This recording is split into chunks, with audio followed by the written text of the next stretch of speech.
they have one called the chi-square. This is on page 200. So 200 has, probably can't see it too well in this video, but I'm assuming you have your book with you. Page 200 has this distribution that zips up and comes over. It's called chi-square. There's one very similar to it over on the right side page called the F distribution. Oh, here it is.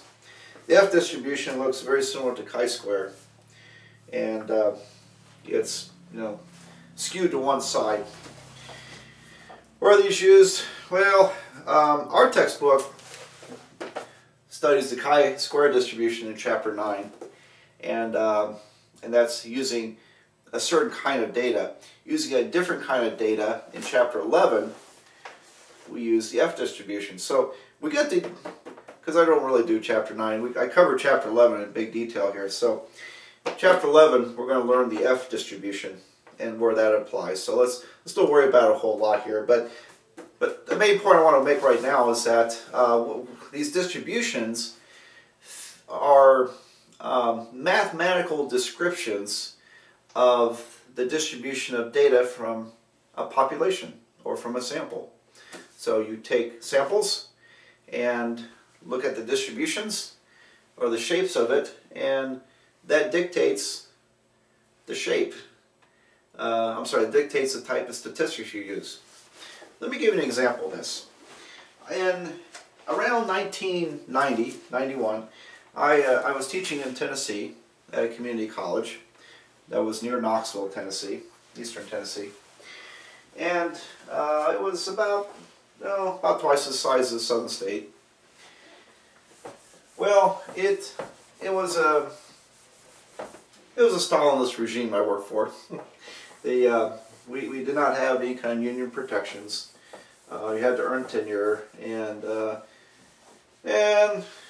administration of the college was able to rule the place with a heavy hand in many cases.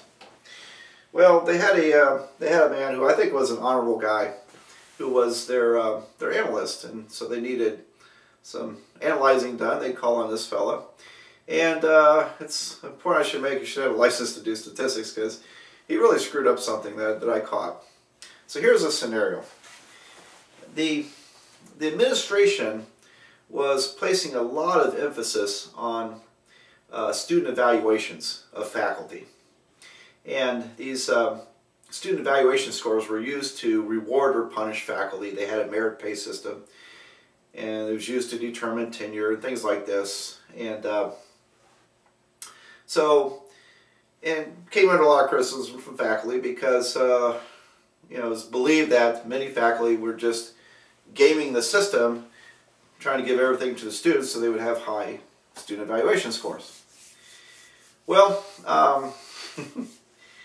so they asked this guy this analyst to go out and study it. He says, well, look, okay, we're going to look at the student evaluation scores and the grades issued by each instructor.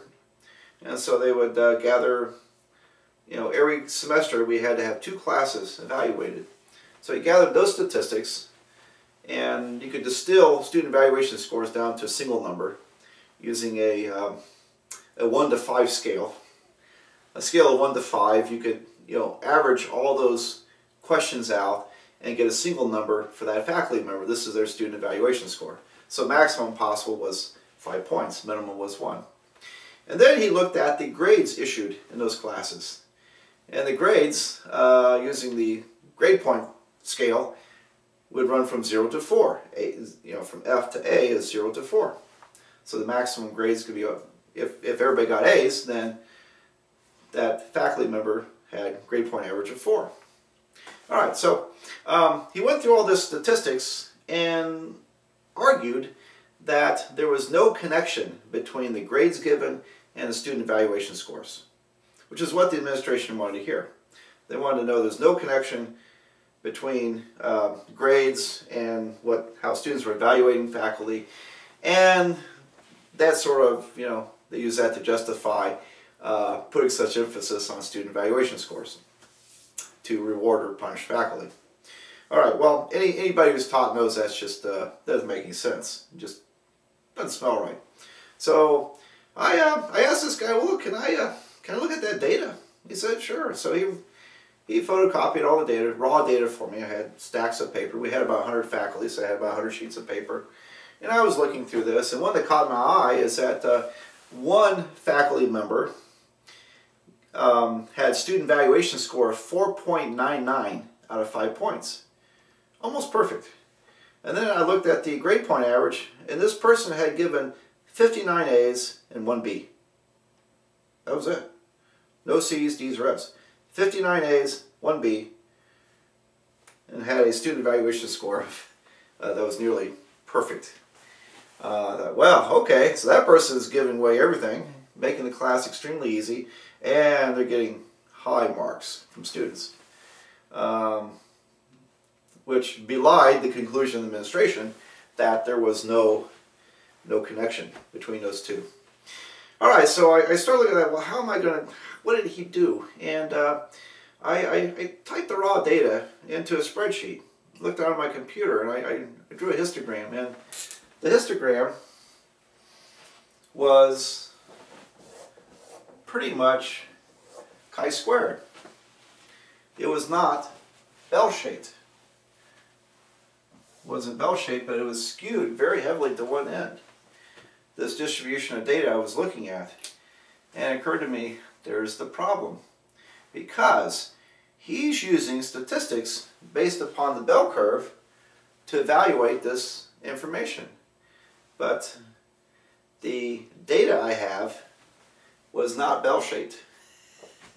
It was more like a chi-square F distribution, and so he used the wrong statistics based upon the bell curve to judge this kind of data.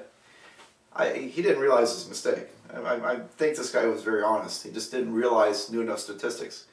So I went through the library, found some statistics books, tracked down the right type of statistics to use as a non-parametric form of statistics, as it's called. And by using the correct statistical methods and analyzing the data, it showed, yes, there is a connection between grades and student evaluation scores. There is a connection, and which is what all faculty would expect anyway.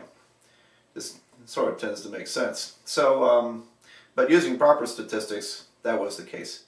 So that was an instance, that's my example of when knowing how a distribution, how data looks, sometimes determines the type of statistics you apply to it. Why that's important. All right, now we don't worry about it much here because, at least for the next 2 chapters, because we're working with sample means, and sample means are always distributed this way, then that dictates the kind of statistical analysis we will use.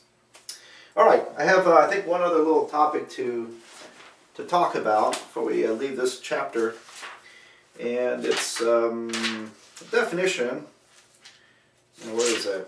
I just saw it a minute ago.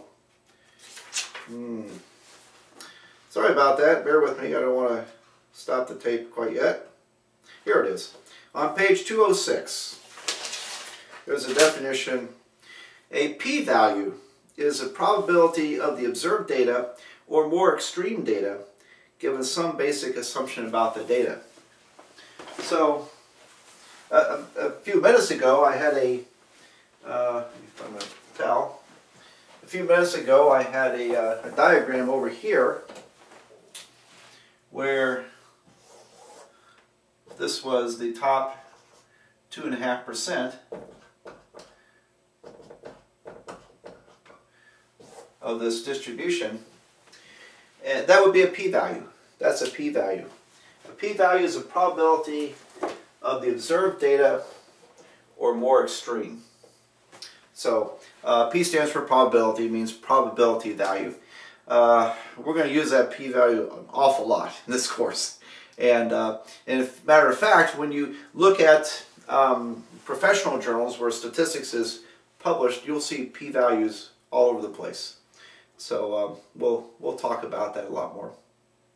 Okay, now we're really ready to get into a very meaty chapter, chapter 6.